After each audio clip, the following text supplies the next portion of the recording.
thanks to everyone for also being here. Today's topic, which it's great, frankly, to see so many people here to hear about this topic, because some of us refer to this as the wonky Wassenaar issue, because it's an export control regulation and arrangement, and it's something that, frankly, had you asked me about a year ago if I would know as much as I know today about export controls around cybersecurity and the Wassenaar arrangement, I would have said, Wassenaar, isn't that a small town in the Netherlands? Just because this is not an area that I had typically worked in. At Symantec, we have a team of export control folks that do all of our trade compliance, and they manage that aspect. And so, but when this particular issue arose last May, when the United States government put out their implementing rule, it really sparked and lit a fire under many of us in industry on an issue that we saw that could be quite detrimental to the global cybersecurity ecosystem.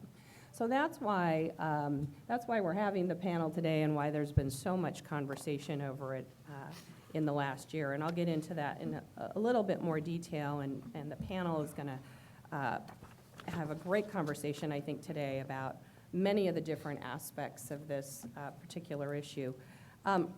The topic, of course, is the Wassenaar arrangement, what it means for the future of global cybersecurity. And I know that sounds very dramatic, but some of us think that it's very dramatic and that this could have very dramatic impacts on the global cybersecurity ecosystem. And so that's another reason why you find a lot of passion, especially amongst many of us in industry who've been working on this issue now for the better part of a year. Before I get started, though, I would like to quickly introduce the panel. You have the bios in your packets, so I won't spend a lot of time, but I'll just go right down the row here with Mr. Albrecht von Wittke. Did I get that right? Okay. Minister Counselor for the Political Department at the Embassy of the Federal Republic of Germany. Then we have Robert Mayer, who's Vice President of Industry and State Affairs for the USTelecom Association.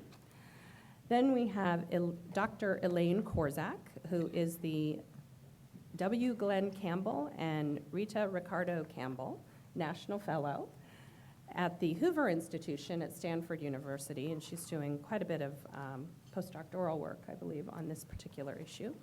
And then last we have Ambassador Dr. Réka Szemerkényi, who's the ambassador of Hungary to the United States, and she is the former chief advisor for foreign and security policy to the Prime Minister of Hungary. And I didn't forget you, Jeff. I just couldn't see you. Last but not least, we have Jeff Moss, who is former vice president and chief security officer at ICANN and the founder and director of Black Hat and DEF CON. So welcome the panel of great folks to talk about this issue today. Before we get started, and we're going to do this maybe a little bit differently than we've done some of the other panels so far this morning.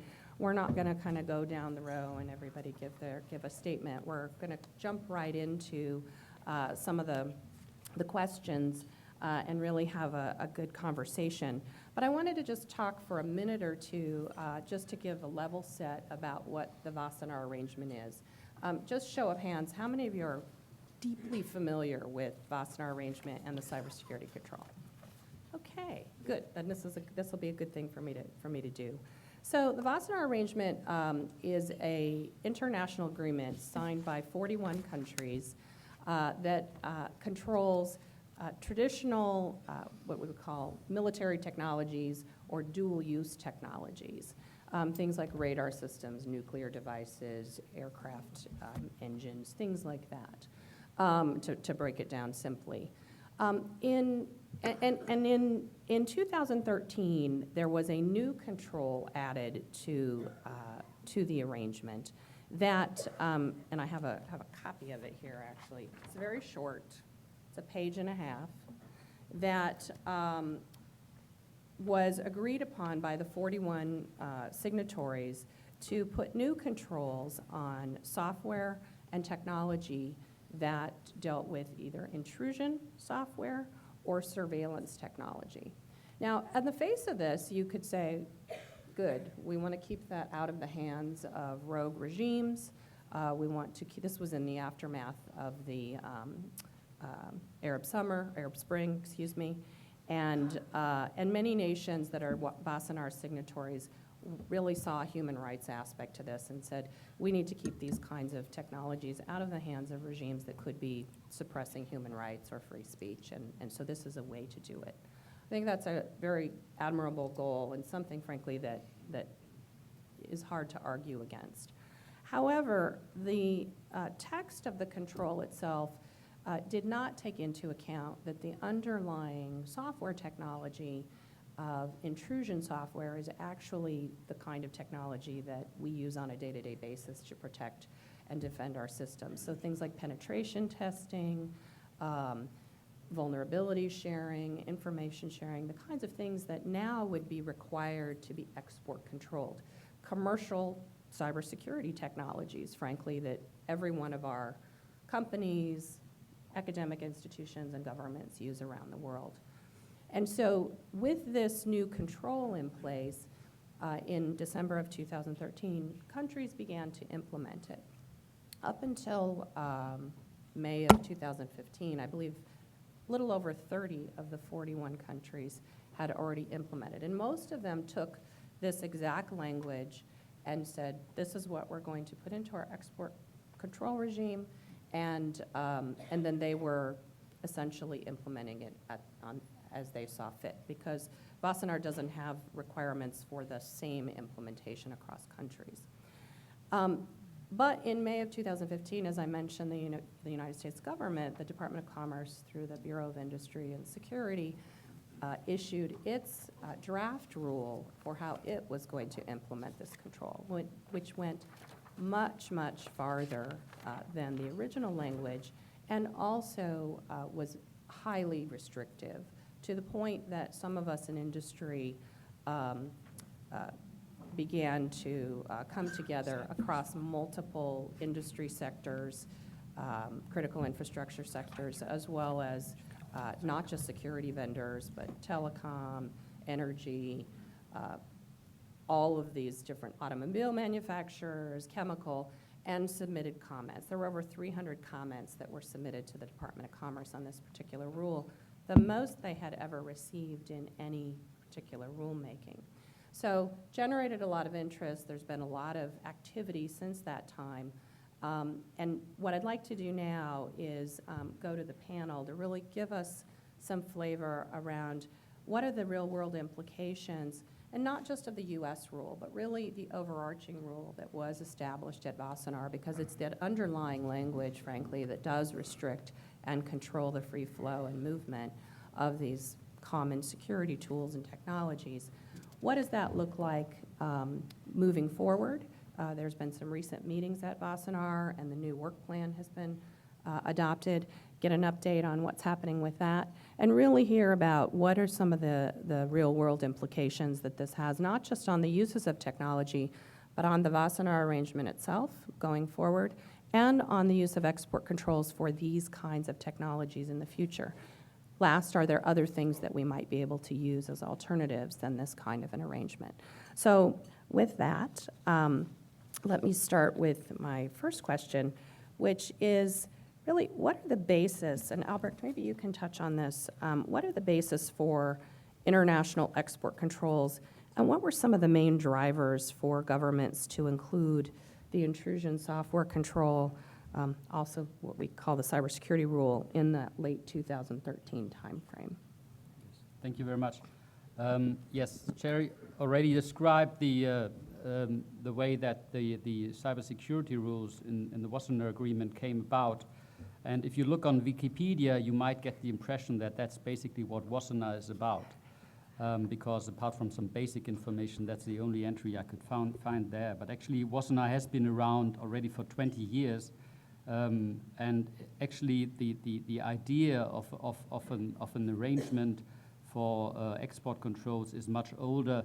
The precursor of Wassenaar was the so-called coordinating committee, in which a number of significant NATO member states, Australia and Japan, agreed on which items, which technologies to control to prevent those technologies falling in the hands of their then adversaries in the Cold War, so the Warsaw Pact states. So I think starting to understand where this whole regulation comes from, you need to understand that export control initially was mainly about denying your adversary military capabilities, be it conventional ones like main battle tanks or fighter aircraft or battleships, radio communication equipment specifically designed for military purposes and so on, but obviously also things like nuclear, chemical, or biological weapons. And for all the items you have, so the finished goods if you want, and the main components, you have export control regimes. So I leave aside all those focused on weapons of mass destruction, which is the Nuclear Suppliers Group and the Australia Group, and then the Missile Technology Control Regime. The Wassenaar arrangement, which is not an international treaty. It's a politically binding agreement, but it's not an international treaty, and that's why it's called participating states and not states parties or member states or whatever. The Wassenaar arrangement focuses on military goods and dual-use goods, so mainly goods that either have a military and civilian purpose or goods that can be used to produce military goods. The Wassenaar regime or the Wassenaar arrangement has 41 participating states that are mainly EU member states with the exception of Cyprus at the moment, and then a number of other Western states, for example, Australia, Japan, Canada, and Mexico, New Zealand, but also includes members like Russia and Ukraine. And you can imagine that these are countries that come from a different perspective when it comes to arms exports and the relevant technology. So if you look already at the membership, you can understand that in their export controls, they might have very varying objectives and apply much varying criteria. One thing that they all agree on, and that was basically in the basic document of the Wassenaar arrangement, is that they want to prevent the destabilizing accumulation of conventional weapons and dual-use goods. So that's the only thing that all member states could agree on as a purpose of their export controls. I said at the time, the Wassenaar arrangement comes from the COCOM clearly trying to deny military goods to your adversary, but actually the focus of export control has shifted after the end of the Cold War quite dramatically, and become more and more important when focusing also on issues like human rights and humanitarian law. And that has become more and more important over the last years, and for example, in the context of EU export control and the reforms that are trying to, that the European member states are trying to enact, that is very important. One key notion is the human security approach. So it's not only the stability and the military security, but it's also security in terms of human rights, respect, and these issues. And that also explains to a certain degree why all of a sudden the Wassenaar arrangement came up with the discussion on cyber tools, basically in two groups. One is surveillance technologies, and the other one is intrusion softwares. Both, as you can imagine, can be used to violate human rights, and that's very much where the concern stems from and why that was introduced then in 2013 after the Arab Spring. And you could see that on the one hand there were a number of regimes that were buying this equipment and using the equipment, so mainly surveillance technology, to exert surveillance with their population, and at the time, for example, EU member states didn't have a handle on it. They simply couldn't prohibit the export of these goods. So the only way to do it is put it on their export control list. And there I'm again with the Wassenaar arrangement. The basic function of the Wassenaar arrangement is drawing up export control lists, so a list of goods whose export is controlled. The implementation of those export controls are really largely left to the participating states. In some instances, the participating states try to establish best practices, so also not legally binding, but everybody tries to keep those best practices. But in the area of the cybersecurity equipment, there's no such best practice for the moment. So the important thing I think to take away is that Wassenaar does not prescribe member states how to implement the controls of the things that are on its list. So there are two lists: the military goods list, that's, as I said, main battle tanks, fighter aircraft, all that stuff, and the dual-use list. In 2013, out of those human rights concerns, there were four categories of goods added to the list.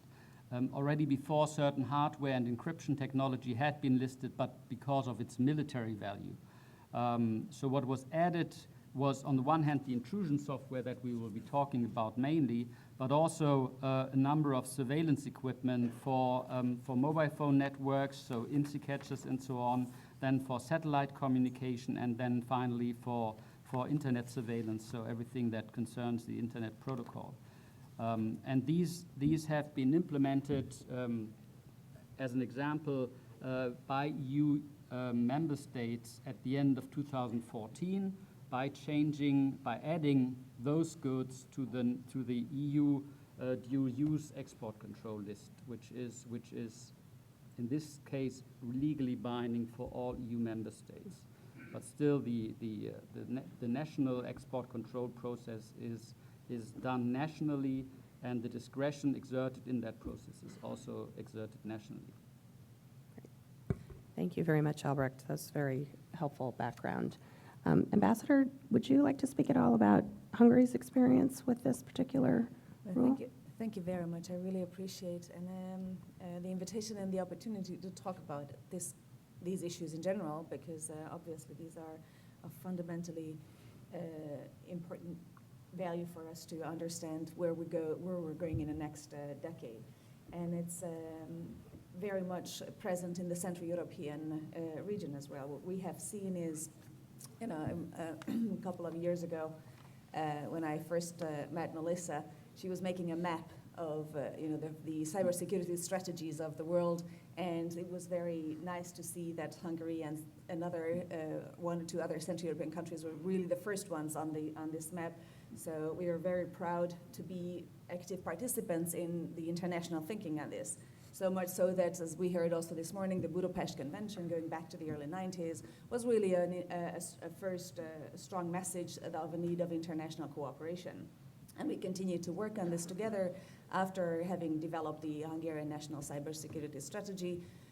We proposed a regional cooperation in this field, and we organized regional cybersecurity exercises. So I think there is a very clear cooperation in this field among our countries on a very practical level. At the same time, the understanding of a broader international cooperation is very clear for us, so we're very active in that field as well. And it was very interesting to find over the last year or so, for us, the word Wassenaar Agreement is almost a dirty word coming into in a very negative context.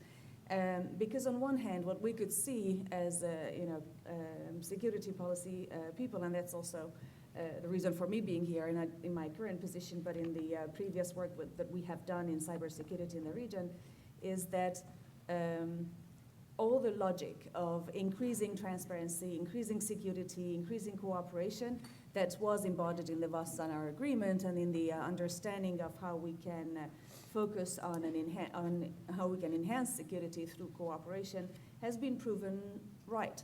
It was the experience of the first 20 years of the Wassenaar multilateral documents, and I thought that it was very clear for all of us in the region as well that as the way we cover conventional arms and dual-use technologies, it's very logical to use a mechanism that was built in this agreement, which is to expand to new fields and include new items into this agreement.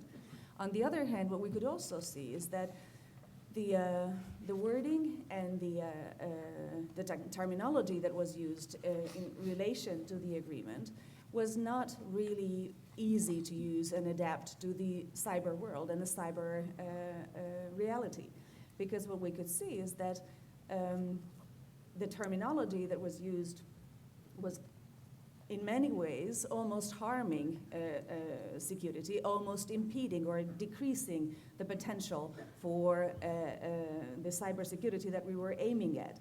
So we very much understood the two sides of this effort. On one hand, the rationale in 2013 by the UK to include cyber in the Wassenaar Agreement fields was understood as an effort to increase security and increase transparency in the field. On the other hand, through an unclear or a strong language, in many ways overly strong, was not definitely pointing at the desired aim. So our understanding was obviously multifold. One was that on the positive side, the cybersecurity and the cyber issues were included more in the least sensitive portion of the Wassenaar list, which allowed for a more flexible understanding and adaptation of the agreement's logic or the goal of the agreement. It gives us a flexibility in implementing the agreement, which is what you can see in the case of those countries that have already signed and started to implement this part of the agreement. On the other hand, what we also see is that cyber security and the entire sort of security policy element of cybersecurity has risen over the past years on a number of occasions. The questions, how we can adapt the previously used security logic, security policy mechanisms to the realm of the cyber security developments. So what we could see is that there's a long debate in the region as well, whether we can and we have to just include in the previous logic all the new developments, or whether we have to develop a new international, institutional, and legal documentation for understanding and promoting the reality we would like to see. So I think this is what we could see in the Wassenaar, in the discussion on the Wassenaar Agreement. And this is why we very much believe that what we have to follow is the intention, the logic, why we have now a reason to talk about the Wassenaar Agreement in relation to the cybersecurity field. The logic and the intention is to enhance the security aspect and to make sure that the developments that are unfolding or that have been unfolding in front of our eyes over the past years, as well the increased number and the increased efficiency of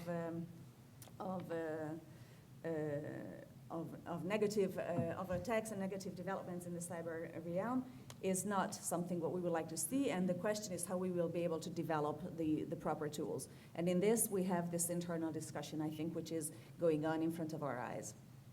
Great. Thank you very much for the very insightful comments on really what the direction or focus of this is for the future. Now I want to jump to a little bit more on the industry side. Robert, do you want to talk about what happened in a little more detail in mid-2015 with the U.S. implementation that really propelled this into being an international technology and cybersecurity issue? Since we've heard already from our international counterparts that up until that time, this really had not become a very large issue.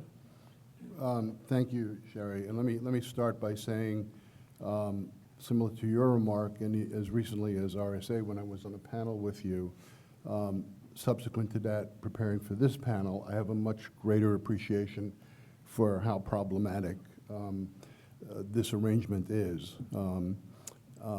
and how complicated it's going to be to resolve this. And we'll get into that discussion, but I think it's essential to at least explain some of what was done in 2013, and then what was done subsequent to that, both in Europe in 2014, where they actually implemented the rules, and then going to May 2015 in the United States, where the Bureau of Industry Standards within the Commerce Department established rules to implement the Wassenaar Agreement. So just bear with me a little bit here, because there's some baseline technology that I'm going to refer to.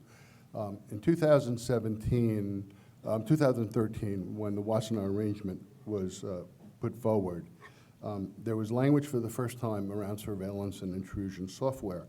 One of the biggest problems is that when we talk about intrusion software, we may very well be talking about the kind of software, for example, my members, which include some global carriers like NTT, AT&T, Verizon, CenturyLink, major security firms. We build defensive capabilities in cybersecurity to protect our networks. We have managed services for particular clients. We engage with law enforcement and federal officials, both domestically and internationally. And the definitions have provided us with uncertainty as to what falls within the Wassenaar Arrangement and potentially what falls within the rules that were proposed by the Commerce Department. So in December 2013, the language in the Wassenaar Arrangement defined intrusion software as software specifically designed or modified to avoid detection by monitoring tools or to defeat protective countermeasures of a computer or network-capable device, and performing any of the following in their two statements: the extraction of data or information from a computer or network-capable device, or the modification of system or user data, or the modification of standard execution path of a program or process in order to allow the execution of externally provided instructions. What happened was that when this was implemented, then in 2014, European countries went about implementing it, and there was some level of generality that was allowed for that could potentially eliminate some of the confusion and provide some exceptions and some clarity. When the Department of Commerce issued their rules in May 2015, they added two important provisions, which really are the basis for why certainly U.S. Industries is concerned about the current arrangement as it is. One statement was that systems, equipment, components, and software specifically designed for the generation, operation, or delivery of, or communication with intrusion software include network penetration testing products that use intrusion software to identify vulnerabilities of computers and network-capable devices. And the second piece that they added was technology for the development of intrusion software includes proprietary research on the vulnerabilities and exploitations of computers and network-capable devices. Now, anyone who is involved, even rudimentally in cybersecurity, and certainly the experts who on a day-to-day basis deal with cybersecurity threats and technologies and have to respond in milliseconds to threats, understand that the definitions that were added become highly problematic because those capabilities are actually built into products that are being built to defend the networks and to respond to cybersecurity attacks. And the notion about vulnerability and having knowledge about vulnerabilities and the research communities and the academics that would be put at risk if they shared information about vulnerabilities, and this creates uncertainty around that, becomes a major problem. And let me just sum it up very quickly with an example that happened yesterday, because I think it tells the whole story. In preparing for this, I said I wanted to talk to the lawyer who I work with, who's most closely familiar with cybersecurity and these issues, who helped us write the comments for Commerce. And I want to talk to our senior technical engineer in cybersecurity, and I want to hit them with a hypothetical. And I did, and it was about a piece of malware that was installed that was created with the malicious intention of putting capabilities into that malware that are prohibited under these proposed rules. And what happened was we were 45 minutes into a conversation, and we didn't know whether we needed to speak to more engineers, more lawyers, Commerce Department, Department of State, Department of Justice, internationally where this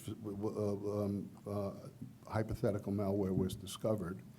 And it occurred to us that it would probably take us about 2 days to even come close to having some comfort that we could respond to this threat. So all well-intentioned, what we heard before about the motivation for entering this into the Wassenaar arrangement, we all understand why it's important to protect citizens from regimes that will exploit them because they can use technologies that can do the kind of bad things around surveillance that they do. So that's understood. But when you introduce constructs that actually have the effect of undermining the ability to address that, you have a real serious problem on your hands. And that's why over the course of 2015, I thought it was 250 comments, you're telling me it's 300 comments. I can tell you this after spending many years in advocacy in Washington, D.C., when you look at the stakeholders that you wind up agreeing with, I think it's fascinating to see, for example, the Electronic Frontier Foundation, and nobody could question their credentials with respect to protecting human rights, were one of the first organizations to say this is a very, very problematic regime. Google, Facebook, our industry, the security industry, all of that resulted in a lot of activity in 2015. We don't need to go into it, but it culminated in, I think, over 100 signatories from Congress. 100 what? 125. 125, sending a letter to Ambassador Rice, explaining what the problems were. There were responses from the White House following that. There was heavy activity by industry and its various associations. And I'm not going to talk about where we are today. I'll share that with you at the end. But I spoke as recently as yesterday with the Commerce Department, and I'll share with you where I think we are as of what I heard yesterday. Okay, Thanks, Robert. Elaine and Jeff, do you want to talk at all about, why is industry, why is academia, why is the research community so concerned about this? We heard one scenario from Robert already. I could certainly give you some of our own real-world scenarios from Symantec, but I'd really love to hear from both of you from your particular positions that you hold. Well, we've Rochambeau'd and I've won, so I'll go first. I think part of the problem is that a lot of these independent researchers and academics don't have a large legal team in a company. I mean, they're really a lot of them individuals. And they have small companies, 20, 30 people maximum maybe. So they can't put up with the bureaucratic burden that this rule would, apply to them. That's one problem. Another one was that it sort of, this academic research community and hackers and whatever you want to call them felt pretty excluded from the process because they had the knowledge and they weren't consulted. And so they were left to scream from the bleachers that there's fire here. And only after they screamed loud enough did industry and other people start paying attention, and then it snowballed. And so from the researcher standpoint, this was our first sort of like military contact with with an antibody that could destroy their businesses. I mean, Dave's sitting here in the audience. His company, this is an existential threat to his company. If this goes the way it's supposed to be, you probably be almost out of business. And that's not, the job of Wassenaar is not to put small research companies out of business. So I think the side impact, part of your question is what does it mean in a, for the ecosystem sort of in a post-Wassenaar world? It means that the security community has to get a lot more involved in DC, unfortunately, right? So now we've got to become lobbyists, we've got to be involved, because the existing infrastructures did not represent this community. So there's talk about this community organizing, forming our own, think tanks, our own way of representing ourselves because the system failed us. And it failed us in a way that could potentially destroy businesses. And if Wassenaar, we're talking about Wassenaar today, but I view this as really the opening salvo of more agreements, more arrangements coming. This is just the opening, right, the first chapter. And so I think we all have to be on our toes, and we have to understand a lot of the problems are definitional in nature. We all agree that the goal is a good goal. But as an industry, we can't even define what a 0 day is. Right? We could spend all day doing that. We can't define what intrusion software is. The execution path part of this, no, why is that there? It doesn't make any sense. And so how can you regulate anything you can't define, I think, is part of the problem. I have other comments, but I'm out. You're in. All right. Just to add to it, Jeff's, he's focused on process, so I'd like to add two things, one on substance and one on context.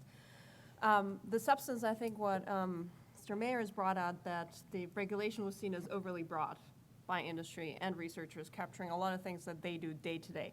But I think it was also confusing, even on a legal level. I think even lawyers got confused with the proposed implementation and the conference calls that were held and the FAQs. I think there were still like, what is included, what is not. It was just plain confusing, the language itself, and then also when you start comparing it to the implementation language in other countries, it didn't get any better. But the decisive point there, or the important point there, is that then for companies and researchers, that creates a huge amount of legal uncertainty. And that's not what you want as your standard operating operating environment. You want legal certainty, or you want to more or less have a clear understanding of where the lines are and what you can do and what you can't do, or what you should be careful about getting close to doing. And this legal uncertainty brings me to the context, which Jeff has raised. The security researcher community is not, I'd say there's a healthy dose of skepticism between the security researcher community and government. And so Wassenaar, it was not just about Wassenaar itself, it fed into all those other battles or controversies that had happened before, crypto wars, for example. I think there was a lot of dissatisfaction on the side of researchers, so then Wassenaar came along, and that sort of was just an exclamation point, a warning sign that this could just be the next big thing for them. So just to add to those two points, that it's not just about process, it's also about substance and context that mattered a lot more in this case than maybe it would have if it were something else. I'll just add to both of your comments that in a real world scenario, I can tell you from my company's perspective, and we have lots of lawyers and lots of export control folks and outside counsel, we've been grappling with a particular product that's been developed in an overseas market that's a Wassenaar signatory, and since December now, so we're going on 4 months. We have been trying to figure out what are the proper export control licenses that we need so that we can actually release that.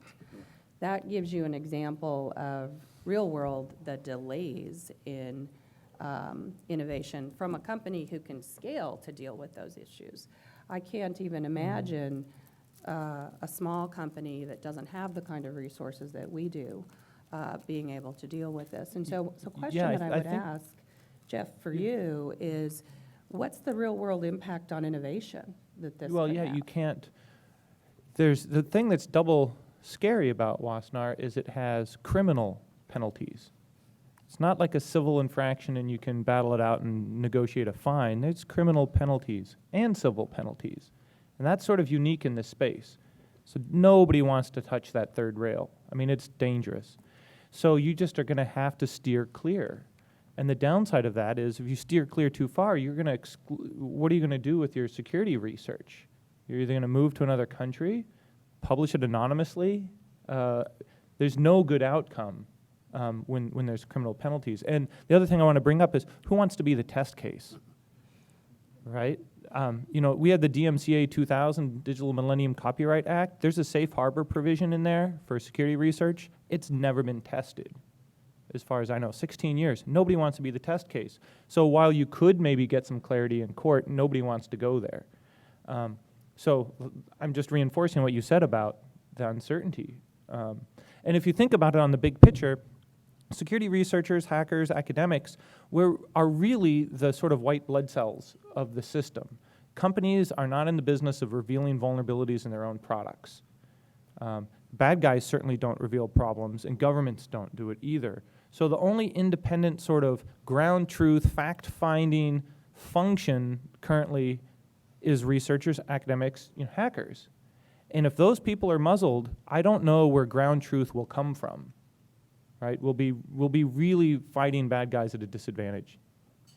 Maybe we can talk about what are some of the real world cases that have happened so far and the way that different countries are actually implementing this. Albrecht, would you be willing to talk about how Germany has implemented this and what you've seen? And then Ambassador, how Hungary is experiencing that. And then I know some of the other panelists also have some examples that have been in the press as well.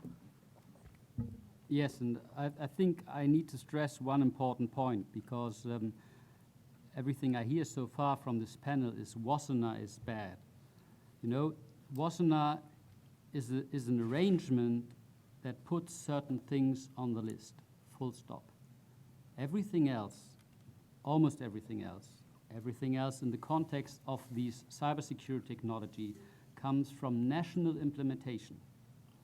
So I can understand that the definitions in the Wassenaar list are broad and a bit vague. That also applies to other things. And obviously, it needs to be fleshed out further in a discussion process between the export control authorities, which are mainly national, and industry, for example, or people who are exporting in the sense of the export control regulations, so not only commercial exporters. That said, that's up to the participating state of the Wassenaar arrangement. And please don't throw out the baby with the bathwater. So the Wassenaar arrangement is functioning very well. I think it's highly important to have states like, for example, Russia and Ukraine, which are important arms producers, on the Wassenaar arrangement, and to keep them there. And please remember, the Wassenaar arrangement was not created to control cyber technologies. It was created to control military technologies and dual-use goods. And cyber technologies are just a small fraction, and if you want, a very new addition to the fold. So it's really extremely early in the process to say whether or not the system works or not. So how do we implement that in Germany? You have to know that when it comes to dual-use goods, those are regulated by an EU regulation. So basically, what dual-use goods are controlled, and also to a certain degree how they are controlled, and the different means of controlling the export of these goods is regulated at EU level. So this applies to all EU member states. In the specific case of those cyber technologies, because Germany found it extremely important to be able to react very quickly and to be able to prohibit the export of these technologies, mainly surveillance technology, to a certain range of recipients, we have enacted those controls, if you want, preemptively. As I told you, the EU has put those technologies on its dual-use export control list in December 2014. We have already done so in spring. And I can tell you from conversations with colleagues back in Berlin, one thing, for example, we were able to do is prohibit the export of surveillance technology to countries like Russia and so on, because we had put it on the list. Previously, this would not have been possible. We have now also gone forward, let's say, before even Wassenaar is discussing it, to put technical assistance for surveillance technologies on our national export control list. So we can also prohibit that, and that basically deals in part with the legacy cases where we haven't been able to stop the export of these technologies. So the what member states in the EU can do, and I will not be discussing the US proposal, but I can tell you what EU member states can do, is they have a range of possibilities to issue licenses. And these licenses are not always individual licenses, which license one specific exporter to export one specific item to one specific recipient. But you can also add general licenses which allow one exporter to export it, every exporter from one country to a specific destination, or for example, one company to export it multiple times to a specific set of recipients. So there's a certain flexibility involved there. And that's what we are using. I also have to tell you that we have extremely little experience with implementing the intrusion software provisions or the intrusion software listings, simply because we have extremely few applications for licenses, and that's probably because the research is not so much going on in Germany. It might also be because of a lack of certainty and lack of clarity. Ambassador? I think this is absolutely anybody who's in international relations knows how difficult it is to just throw something out in the window and start from scratch. It is always very difficult and very sensitive, and it's this is why a lot of the decision-making thinking more goes into the direction of amending and changing and modifying than just starting from anew. But definitely an agreement that is designed to increase a security perspective cannot go forward with a text that defeats the purpose. So what we very much believe is that the legitimate concerns of the security community relating to the questions that come from the current text or the implementation of the text has to be taken very seriously. We have a whole list of questions that we also believe that we have to work on more, and we share these concerns with other EU members relating to the agreement.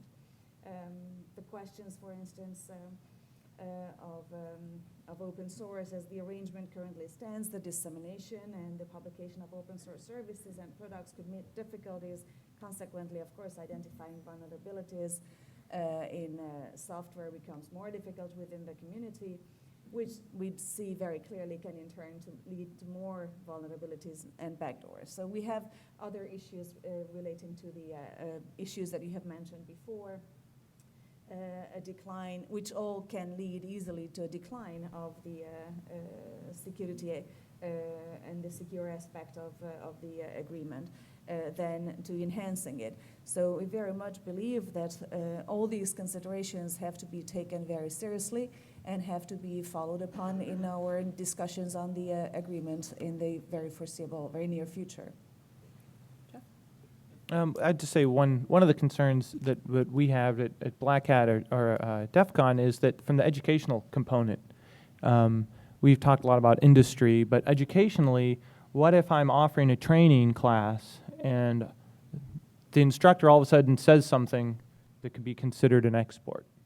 Now, what do I do? Am I criminally liable? Do I have to make sure there's no foreign nationals in the audience from one of these controlled countries? Let's say I'm a professor at a university and I'm teaching information security.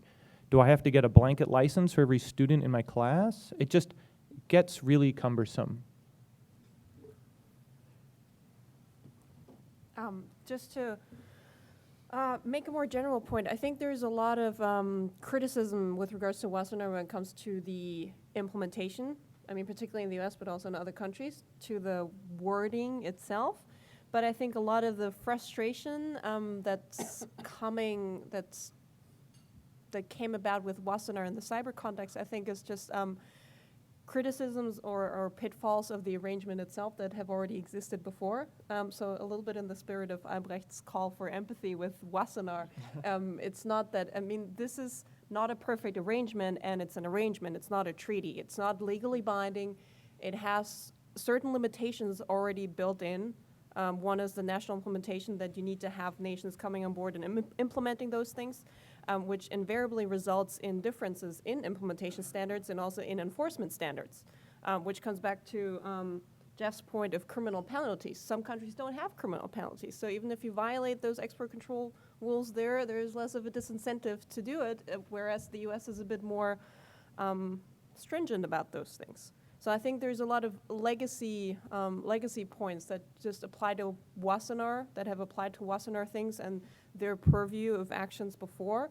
But before it was just an obscure arms control mechanism that not a lot of, I mean, the community that cared about this arrangement was very small, and now it's suddenly been propelled to main stage, and all these things are taken in a cyber context, whereas I think there needs to be more awareness of what Wassenaar does and doesn't do, to sort of see that for which purpose can you use this in the cyber context, and which limitations does the Wassenaar arrangement already come with, and then you start on top of that with all the difficulties and complexities that you have in the cybersecurity area. I was reading the section on, it also controls frequency hopping radio, so military communication. But nowadays, that's like a GNU radio with some software you download from GitHub, right? Because everything's software controlled and software defined now. So what does that mean? You know, biological weapons, well, I can download a DNA sequence and print it out on my sequencer now. What does that mean? So I think this is just a portent of what's to come. When everything starts becoming software defined and talk about dual use, all of these things, 3D printers, they're all dual use. So I think this is just, like I mentioned, the opening salvo in these fights to come.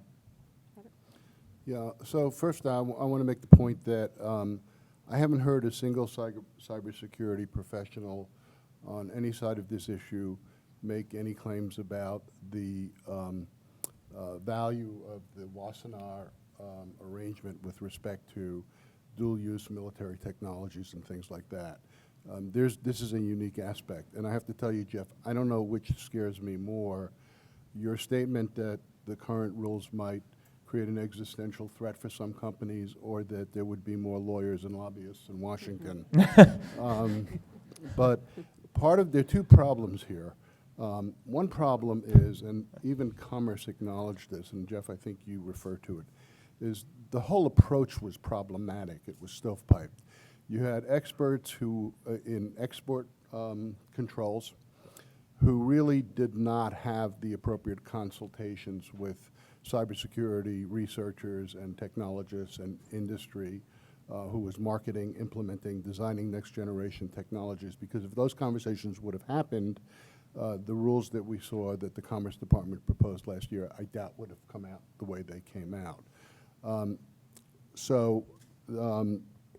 One of the other problems that we have that adds to the complexity here is that, you know, we have enough challenges dealing in the cybersecurity world with all of the different, you know, the research community and the vendors and the users and all of that in the United States. But when you're dealing with an arrangement that involves 41 other countries, you are now in the diplomatic world, and it becomes much more complicated, as the ambassador, I think, suggested, to go ahead now and try to unwind things that were agreed upon in a diplomatic venue with 41 countries around an arrangement that is generally seen as you know, workable and helpful in terms of arms control.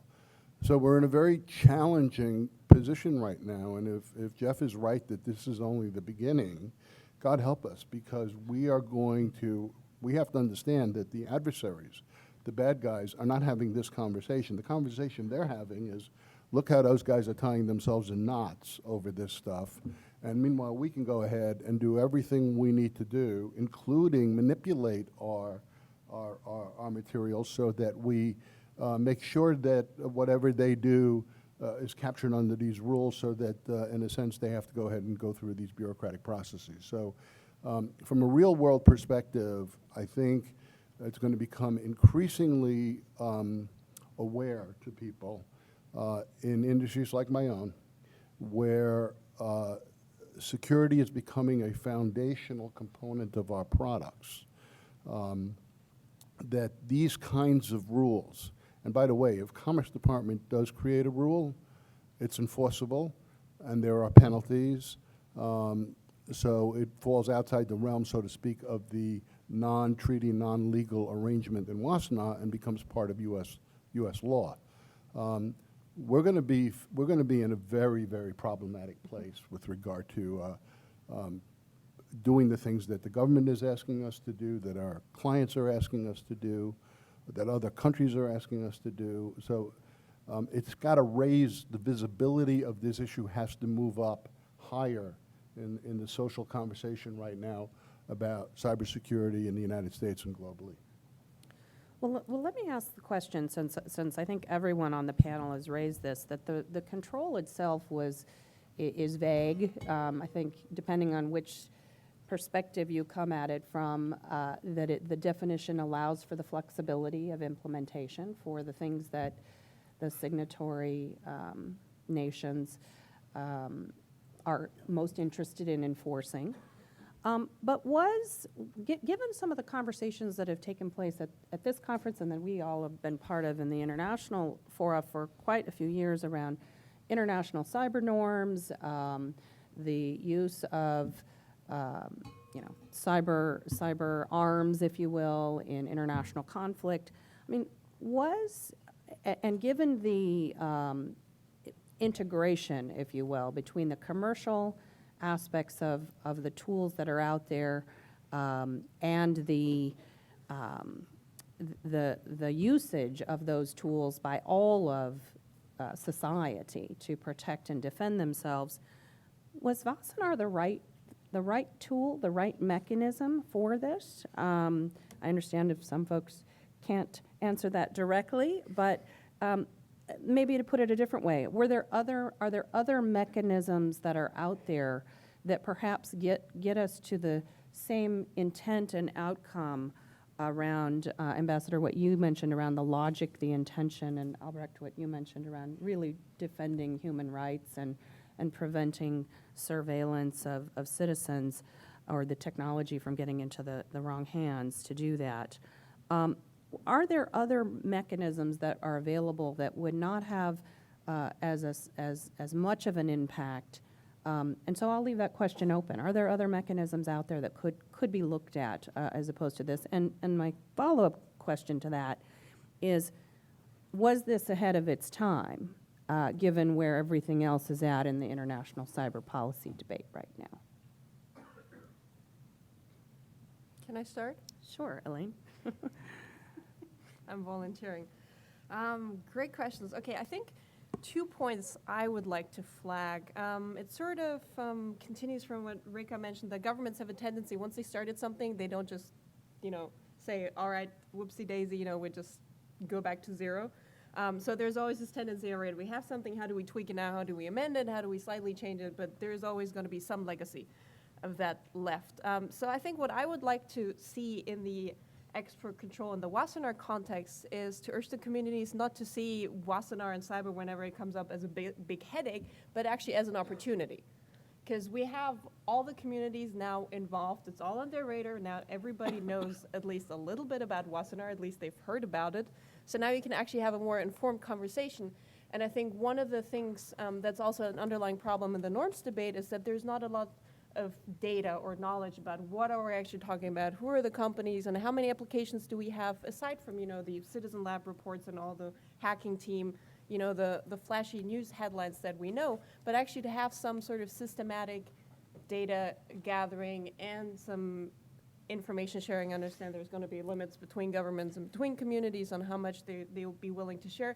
But to see this really as an inflection point, to actually reevaluate how far have we come so far and what are potential avenues, where should we continue to go down and where shouldn't we? So I think this is a great opportunity to do better, but sort of to combine the legacy that we already have, but also to see this as an opportunity to get more knowledge in this field. And the other one, the other point I wanted to make, which also weaves into the norms debate and into the question, are we maybe a little bit too early, is if we have more awareness in this Wassenaar debate about definitions. I hate to say it following the norms panel, but what I've seen is a conflation between the debates. So in Wassenaar, you started it out with a very specific human rights focus. You had certain communities involved. It was about human rights. Certain legal regimes are involved in that. And then that pivoted to industry researchers, and then you have different legal regimes involved. But an overlay of that in public media and some other discussions is always the cyber weapons debate. So then suddenly Wassenaar was supposed to control cyber weapons and their export. And I think we can all agree on there are some very big, significant conceptual differences between all those three areas. So I think a big service going ahead is already to have some conceptual clarity in not saying we're trying to control cyber weapons, but actually to name what we're trying to do and be more definitionally clear. If I may just add one thought on this, that it's a very tough issue whether we're too early or too late, because I think in one aspect definitely we're just seeing some of the developments that will come, and of course there will be so many things that we cannot even imagine today that we will have to be able to react to. So yes, we may be too early. On the other hand, this is not a new issue, and the reason why, for instance, the Budapest Agreement could be signed back in the late 90s in 1999 probably was it was before everybody else noticed that it was going to be such a difficult issue to tackle.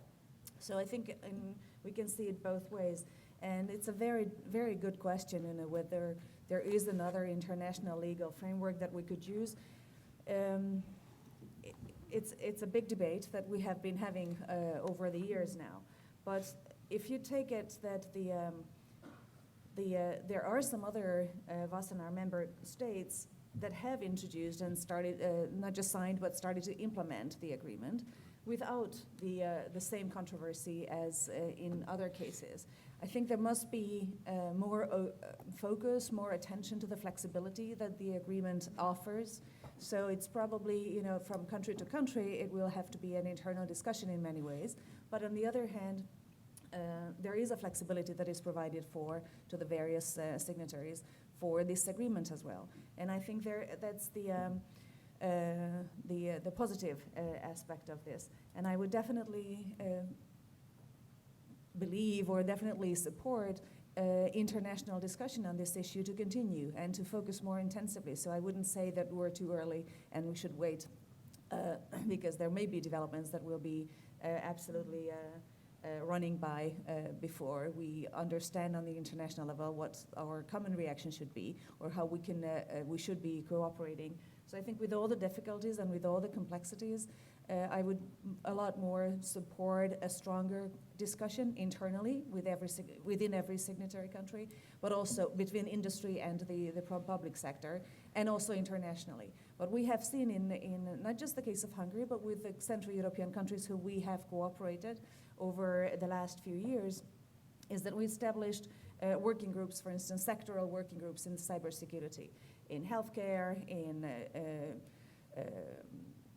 children protection, in various data security issues. What we have, energy sector, financial sector, obviously. What we have seen is that the structures that we stood up with the logic and the strength of cooperation between the industry and the private actors and the public sector was really something that have provided a very strong and good framework for cooperation. And that is what we have been trying to implement in other Central European countries.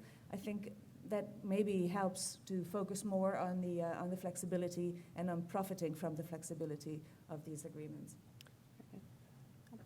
Yes, I would like to remind people that the main motivation for introducing these controls was the human rights aspect. And those human rights violations have been taking place long before the Wassenaar arrangement put those issues on the list. So I think if we now say, well, we need some more time to sort it out, let's just do it, give it another 5 years, and then we start controlling the equipment. That would be 5 years where we give oppressive regimes the chance to use these technologies to violate human rights. At least that's not the position that we are taking, and I think that's not the position that most of the people in this room would be taking. So I think it's not the question of abandoning this system or basically completely eradicating those notions, those additions to the list that have been added in 2013 and say, okay, well, it didn't really work out, so we try to think about a new forum, about a new way to define these issues, a new way to implement these issues, and until we've come up with a watertight system, we are going to do nothing. So as I say, the advantage of the Wassenaar arrangement is that it's there already. You don't have to, and however flawed the rules of the coming into being of additions to the list and so on may be, there are certain rules. You don't have to negotiate those rules anew and so on. if you look at international processes to regulate these issues, that can take years even agreeing on the rules of negotiating. So there's an urgency now to control these items. And let's say what's on the list here may not be perfect, so that you can try to refine the definition. And that's something that Wassenaar is doing anyway, all the time. It will become more and more important because of technology evolving very fast. Like Jeff said, IT technology is becoming more important in all kinds of sectors. And the development and innovation cycles are faster, and the speed is increasing. So that's a real challenge for export controls. But I would say it's not a reason to abandon export controls simply because you say, well, it's just too hard, so let's not do it. You have to think how industry and governments can work together, how the implementation rules can be worked out, and obviously also you can feed into the definitions process that is going on at the Wassenaar arrangement. But I have to warn you, the Wassenaar arrangement is not a multi-stakeholder process. It's a government process. You will only have government representatives there, and you will not be able to change that approach. What you can do, obviously, is to have an internal discussion so that your government representatives who go there, and we have that in Germany also, if German government representatives go there, they are well informed about the needs of industry, about the research community, and so on. Jeff was referencing especially the ideas of research and education. This is comparatively new maybe in the field of conventional dual-use goods. But obviously in weapons of mass destruction goods, and especially in the nuclear field, this is one of the most important things, the knowledge. A lot of transfers that are actually subjected to export controls are immaterial. So you have to control in a certain way which kind of knowledge is passed on and so on. But there's an experience with that, and that works, at least to a certain degree. But it certainly works better than doing nothing, and I think that's something that should be respected. So we're coming down to our last few minutes here, and I want to make sure we have time for Q&A. Can I just make a quick Two-finger, point? go ahead, Jeff. Okay, one was to your initial question. I'm not sure, I'm not an expert on all the various regimes used to control technology transfer. Maybe ITAR would be something to look at, where you're prohibiting companies you can do business with, not broad types of technology. And there was a conversation around Wassenaar earlier, which was if you look at who's buying these tools from Hacking Team, they're really buying sort of intrusion as a service. They weren't buying exploits and implementing themselves. They were relying on a third party to manage and run the whole system. And so, hey, let's capture that. Let's prohibit intrusion as a service business model from these countries, right? We could all probably get behind that, and that's a little bit more defined. So I would, instead of just pointing out problems, I would say that's a possible avenue solution, and then we start with that and we see where that takes us, instead of trying to eat the whole enchilada at once. So even if Wassenaar is 100% perfect, and it achieves every goal we've ever fantasized about, intrusion software is not like building a tank, right? Where you watch it on a satellite and you see the tank driving around in the testing field firing its gun. This exists mostly in the head of researchers and developers. And since the Hacking Team dump, all the tools, techniques, and control channel software is available to anybody on the planet. So every one of these regimes has all this technology anyway, outside of the 41 signatories. So the genie's out of the bottle. We're tying ourselves in knots, and it doesn't prohibit anybody else from building this stuff, and we can't validate that they have it. So I mean, I have some fundamental issues with it. Okay, Elaine, really quick, and then we got to go to the audience. Really quick one. I'd just say it's not one or the other. I think there's a tendency that we had in this discussion, it's, Wassenaar or nothing, take it or leave it.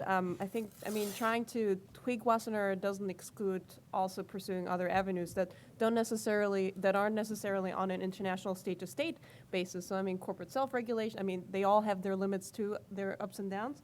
Or other avenues to increase transparency, naming and shaming campaigns, corporate social responsibility campaigns, all those things can be pursued in parallel to whatever efforts are being made to deal with Wassenaar. Great.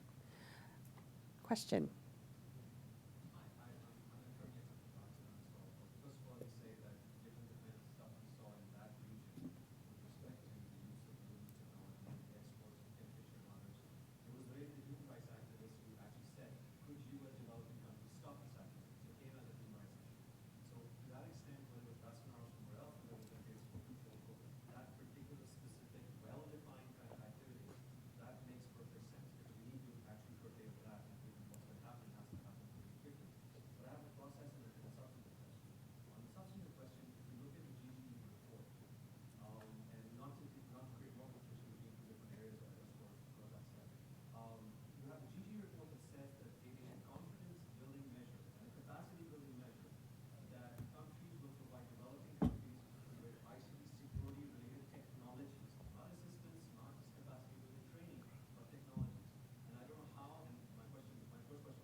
Who would like to tackle that? Maybe I try to go on the first issue of the norm of helping other states develop those capabilities. Export control is not a prohibition of export. It's a prohibition of export without a license. It basically means that you need to give an independent export control authority the possibility to look at the circumstances, what you're exporting, and especially who the recipient is. And then be able to make a political judgment whether or not the government of the exporting state is willing to let the export go ahead, i.e. issue a license, or not. So if we come back to the surveillance technology again, if the FSB from Russia would apply for surveillance technology now in Germany, we most probably would say, no, sorry. But there's, for example, there's obviously legal intercept purposes for which you need the same kind of equipment. So if my government is confident that the authorities to which these will be exported will handle the stuff with sufficient degree of respect for human rights, then we will give the export license. So it really depends on the circumstances, and the same goes for any kind of weapon and arms. Just an example, or let's say to indicate how important the human rights aspect is. Even states who violate human rights have legitimate security concerns. Nevertheless, in the rules that have been agreed by all EU member states, there's a clear rule that says if there's a clear risk that the weapons about to be exported is going to be used for human rights violation, you may not, in any circumstance, export those weapons, whatever the legitimacy of the security concern is. So that's the importance of human rights in the European export control system. I would just add to that, I think some countries would have disagreement to characterize that as a legal obligation to supply ICT to developing states.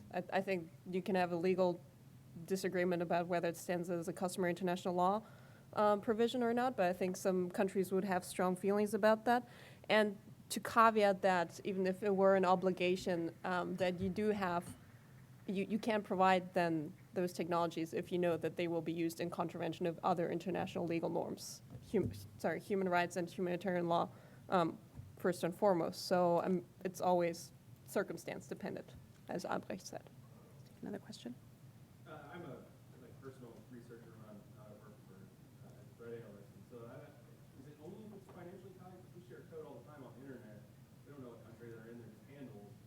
I mean, that code it could be good or bad. I mean, there's naming software for your kid's iPhone, and people are writing that kind of stuff as personal projects and sharing it on GitHub for free. Again, you don't know what country they're in, and am I in violation because somebody else pulls down that code and resells it to make their own software? Yeah, There's so you're not, it depends on which country you're in, first of all, because they're not all different implementing. But in the US, you're not in violation yet because the rule has not gone into play, into Just wait. enforcement. Any minute now. But you might be in violation at some point in the future, and you might need to get an export control license. Even though there's no financial ties to it, I'm not selling it. Yes, it doesn't matter. It is a deemed export if it's vulnerability related. So, yes, Yeah. exactly.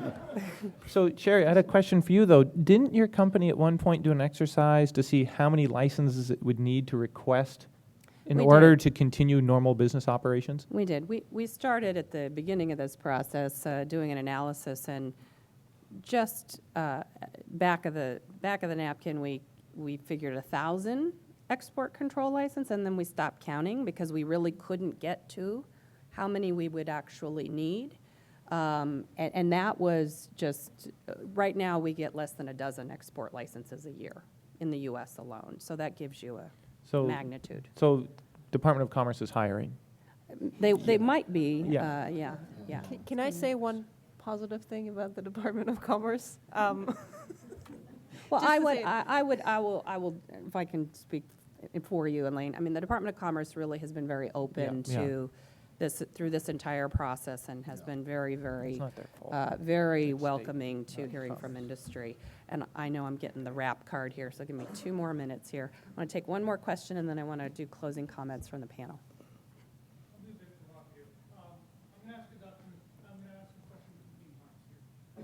We have effectively, the fact that the government has abdicated responsibility in this space for more than 20 years. And we suddenly have a set of rulemaking processes which are going to fundamentally destroy decades of progress in information sharing, in handling of power, handling of exports, for defense purposes. The human rights provisions that these are intended to help protect are these measures. We all agree it's a very strong thing we want to promote and advocate. But right now, I can tell you, there have been companies inside the German that have lost funding, lost their business as a result of these rulemaking and uncertainty around this rulemaking. At what point does the cost of these processes and the cost of these processes across review outweigh the benefits that it seeks to achieve? At what point do the vulnerabilities that the system introduces into the system as a result of the discussions that are not being had, the uncertainty because bureaucrats that do not understand this are being put in charge of those processes and cannot clear applications for quite a long period of time.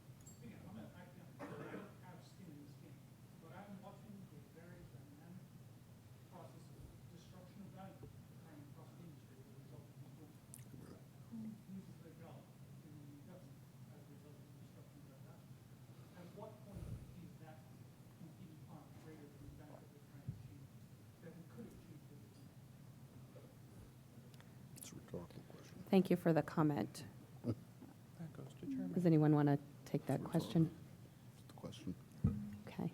All right, so I'm getting the hook here. Let me just very quickly, I want to give everybody 30 seconds for closing comments. We'll just go right down the line. Albrecht, any closing comment?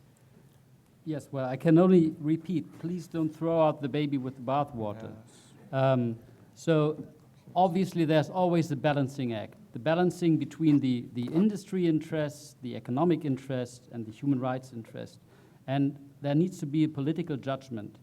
But quite obviously, you cannot leave it to the individual company, to the individual exporter, and the exporter is not only a company, to the individual exporter to judge about it. Because as you've seen with Hacking Team, as you've seen with all those surveillance technology exporters, they apparently are not responsible enough because they're willing to sell their services to everybody. So there's a need to control if you want to keep the humanitarian objective. So keep that in mind and then try to have discussions between industry and government regulators and export control people to find a good solution. But don't just say, because it's difficult, we are abandoning it. Okay. Robert, we're going to come to you last. Elaine? This actually very similar to Albrecht's point is I'd urge the communities not to monopolize the conversation, but actually try to think of all the other equities involved. And if you say no to something, then try to come up with alternatives so that the whole human rights motivation doesn't get drowned out in the debate at the point we're which now. Jeff? Yeah, I don't always want to be the naysayer,